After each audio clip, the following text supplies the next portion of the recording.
sebagai moderator. Hari ini kami akan menyampaikan laporan observasi stok of name mengenai kondisi dan hasil pemeriksaan persediaan. Sebelum memulai, izinkan kami untuk memperkenalkan diri. Perkenalkan, saya Lovina Lintang, Perkenalkan, saya Dinda Putri Arifan, nomor 13. Perkenalkan, nama saya Putri Citra Kaila, absen 21. Perkenalkan, saya Renata Putaulia, nomor absen 30. Next. Proyek stok of name ini dilaksanakan sebagai upaya untuk memahami secara langsung bagaimana proses pengelolaan persediaan di populasi siklus perkembangan. Proyek ini juga dilakukan untuk memadukan antara materi yang dipelajari di sekolah dengan praktik nyata di dunia usaha. Profil toko. Tapi Siklus Gumalang merupakan usaha di bidang perdagangan yang fokusnya dijual pada produk makanan. Toko ini berlokasi di Jalan S. Supriyadi nomor 16, Kecamatan Sukun, Kota Malang, Jawa Timur. Dalam kegiatan operasionalnya, toko ini masih menggunakan metode pencatatan manual untuk mencatat transaksi penjualan dan persediaan. Secara sejarah, Siklus Gumalang berdiri pada tahun 2017. Seiring waktu, toko ini membuka beberapa cabang baru dan memperluas jangkauan produk yang dijual seperti camilan khas Kota Malang, contohnya keripik apel, keripik tempe, bakpia, dan lain sebagainya. Hal ini membuat toko lapis Siklus Gumalang menjadi salah satu tempat untuk khas oleh-oleh Kota Malang.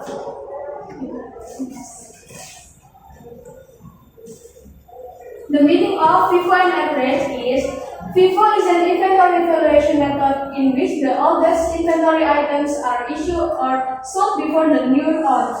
If moving average is a financial accounting method used to determine inventory cost in situation where the price of good fluctuate over time.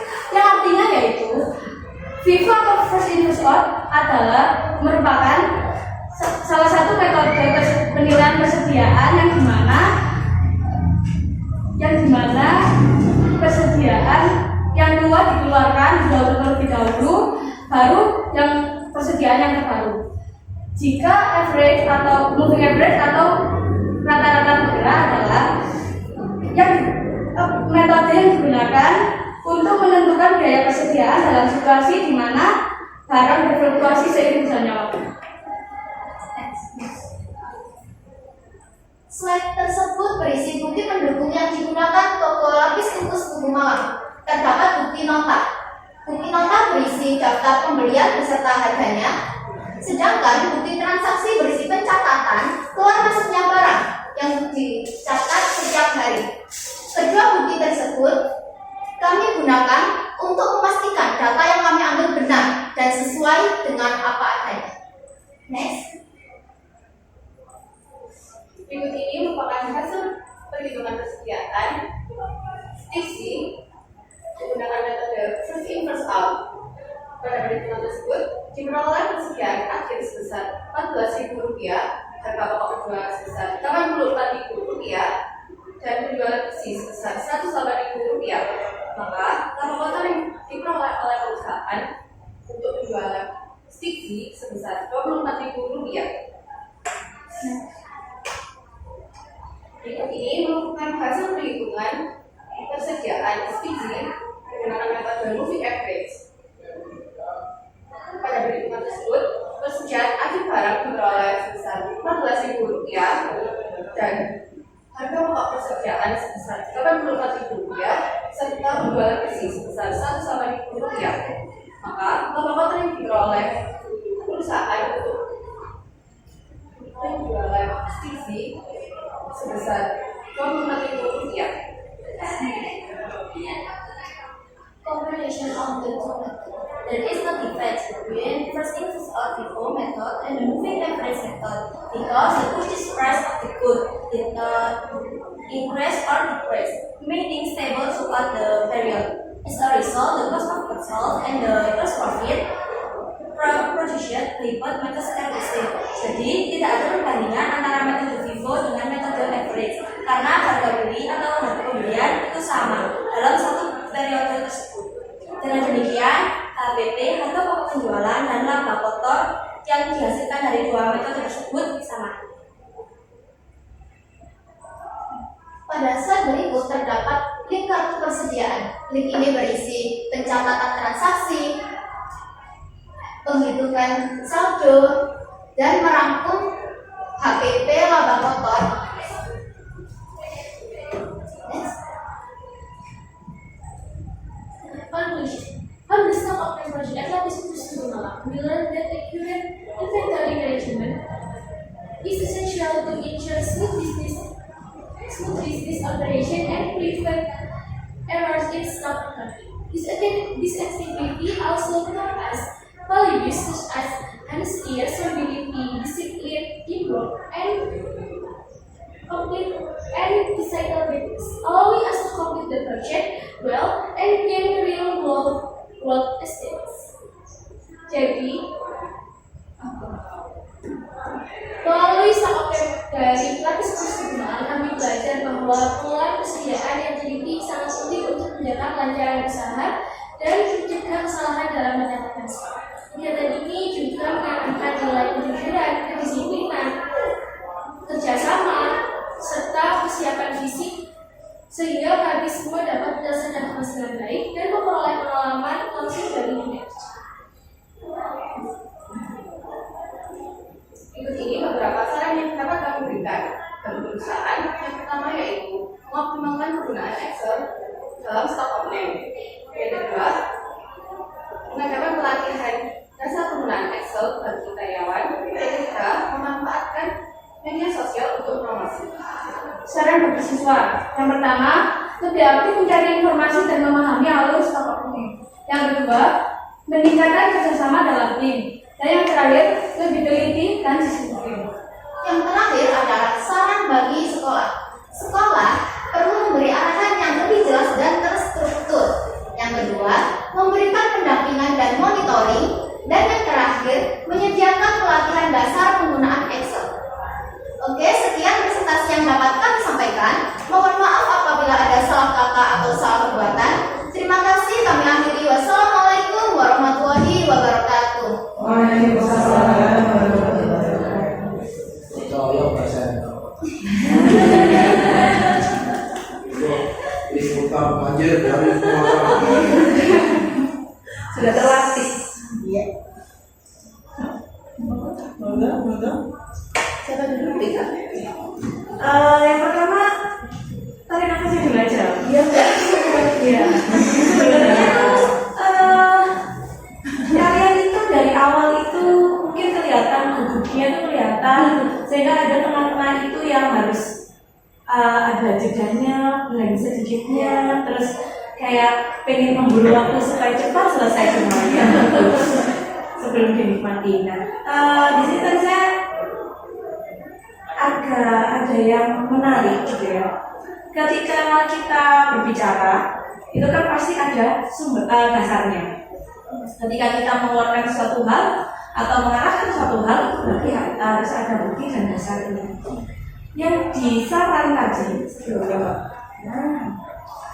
bagi sekolah perlu memberikan arahan yang lebih jelas dan struktur ini maksudnya seperti apa gitu.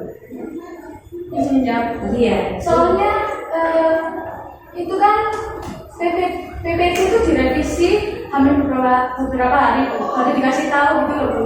Terus yang menggunakan bahasa Inggrisnya itu juga benar-benar mepet gitu. Jadi kita tuh kayak keburu-buru gitu loh Bu bikin ininya. Kayak kurang terstruktur aja Pak. Oke, izin menambahkan Bu, untuk mungkin yang bagi sekolah memberi lebih arahan gitu. Oh, gimana? Lebih arahan? Ya, lebih jelas. Izin menambahkan ya. Maksudnya dari terstruktur. Jelas itu kayak misalnya kita tanya kepada brand ini, informasinya itu seperti ini, tapi di guru yang lainnya informasinya beda. Jadi kayak kita tuh bingung kan dari apa dengerin yang mana. Oke, berarti ini aja. Mungkin nanti kalau misalnya ada tugas kolaboratif lagi, mungkin kalian memiliki semacam kayak jurnal yang nanti kalian tulis per dulu. Bu X ini mintanya seperti ini. Nah, ketika ibu ke ibu Y kan mengatakan bahwa dari ibu X ini seperti ini. Nah, untuk dari ibu Y arahannya seperti apa? Jadi sama juga di dalamnya PPT kalian, ini sebenarnya sangat bisa terlatih kalau ada lampiran bukti-bukti ketika kalian melakukan tindakan observasi, terus kemudian kalian melakukan di situ kan di situ kan mengoptimalkan menggunakan Excel dalam stok dokumen. Berarti kan kalian ini sudah sangat berguna bagi si punya toko loh, karena kalian mengajarkan gini loh Pak, kalau menggunakan Excel yang lebih baik itu seperti itu. Nah, kalau di situ ada dokumentasi ketika kalian apa ya istilahnya memberikan masukan itu kepada kantor, nah itu akan jauh kita tuh jauh lebih berpikir bahwa oh iya ya bener emang ada sumbangsihnya ini anak-anak di sini. Jadi lebih ada manfaatnya lagi, lebih diperkaya lagi sih dokumentasi lampirannya itu supaya kita tahu bahwa entah itu saran, entah itu hasil dari data yang ada di sini itu real ada ya. Seperti itu. Terima kasih. Terima kasih Oke, melanjutkan Bu Ika tadi sumbangsi ya. Kalian itu berarti mengajari apa ini? Untuk pelapis Pelapis tubuh malam menggunakan Excel atau seperti apa? Manual Bu. Jadi di tokonya itu kayak ada buku gitu, buku harian, dan di situ setiap hari dia itu persediaan akhirnya, dan terus kalau dia menjual, nah kayak gini. Dicatat manual, mereka menggunakan manual. Ya. Oke, terus kalian menggunakan aplikasi Excel. Untuk dokumentasinya bisa di-link di sini di Google Drive. Ya.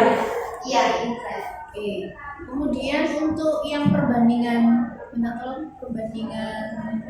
metode ya, hasil perhitungan antara FIFO dan average itu sama. Oke. Tetapi sebenarnya pada umumnya itu sama atau nggak sih untuk perhitungan dari FIFO dan moving average itu? Sebenarnya untuk metode first in first out dengan metode moving average itu beda Bu. Tapi kalau kita ini hasilnya itu sama, karena harga belinya itu sama. Dalam satu bulan dalam satu periode tersebut harga belinya itu sama. Secara umum sama, Iya, berbeda untuk kasus ini karena sama harga belinya sama. Ya, terima kasih Bu Raja. Di sini kayaknya lapis buku ada di Creative Shopping Korea. Ya. Kalau menurut baca ada. Kalau coba yang ini belum. Iya. Ini yang saya lihat kan biasanya ada yang ya. Ada di shop buku juga ada ya. Jadi di sini kan ada yang toko lapis buku yang menjual secara offline. Ya. Menurut kalian apa saja sih rukun jual beli dalam keadaan yang online?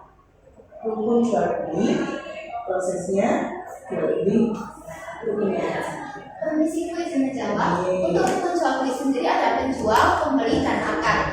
Untuk akad berbasis online.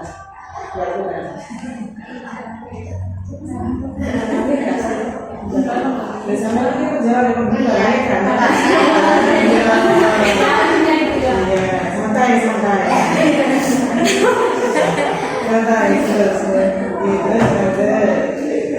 Untuk berbasis online, barangnya itu kalau bisa semirip mungkin dari segi ukurannya, dari segi warnanya.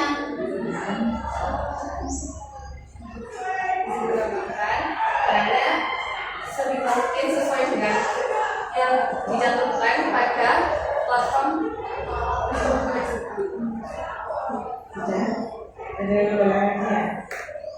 Dan harus ada perjanjian antara penjual dan pembeli. Perjanjiannya kayak misalnya kita beli online gitu. Jadi ada syarat dan ketentuannya ini penjual dan pembeli harus mengetahui itu, harus ada perjanjian.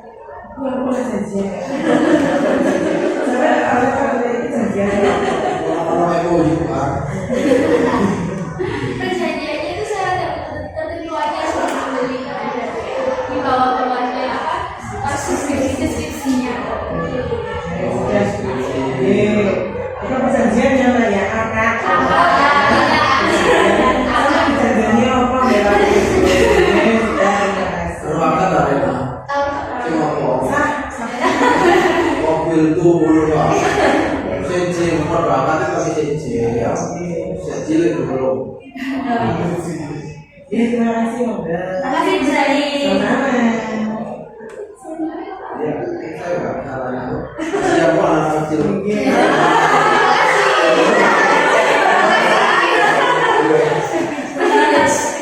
Oke, anak-anak, kalau Bu Yuli lihat dari hasil perhitungan kalian di Excel, maka tidak ada perbedaan yang melihat di harga ya. Iya. Nah, sekarang ketika berarti barang yang kalian masukkan di perhitungan di lapis tubuh itu kan ada beberapa barang yang mereka buat sendiri seperti bagus dan sebagainya Iya. ya.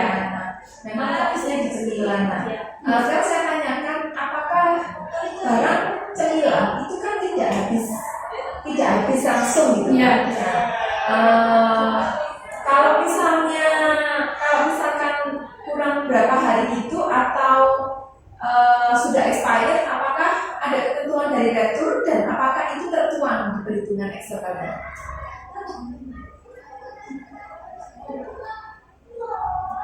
Ya, selama kalian melakukan observasi selama ini. Karena nggak tahu nggak apa-apa nggak tahu. Ya. Selama kita melakukan observasi tidak ada aturan Oh, karena campur mungkin ya. Iya. Bola. Tapi juga di situ. Nggak serame yang satu grup yang lain dulu ya. Yang di sini. Kalau saya kumpul di rumah.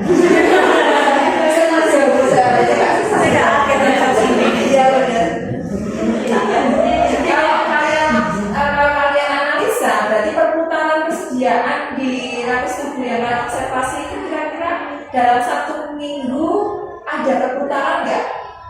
Kalau untuk yang kecemilannya itu? Itu tergantung Bu, karena di lapis gumalan ini kalau barangnya udah habis baru stok lagi.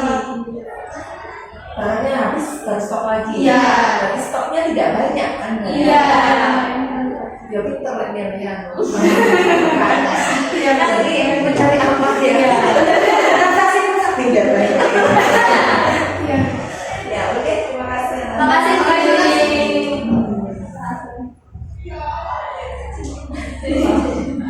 Terima kasih. Kalau dari pertama Bu Ika tanya jawabannya keroyokan. Wes pas saya pas.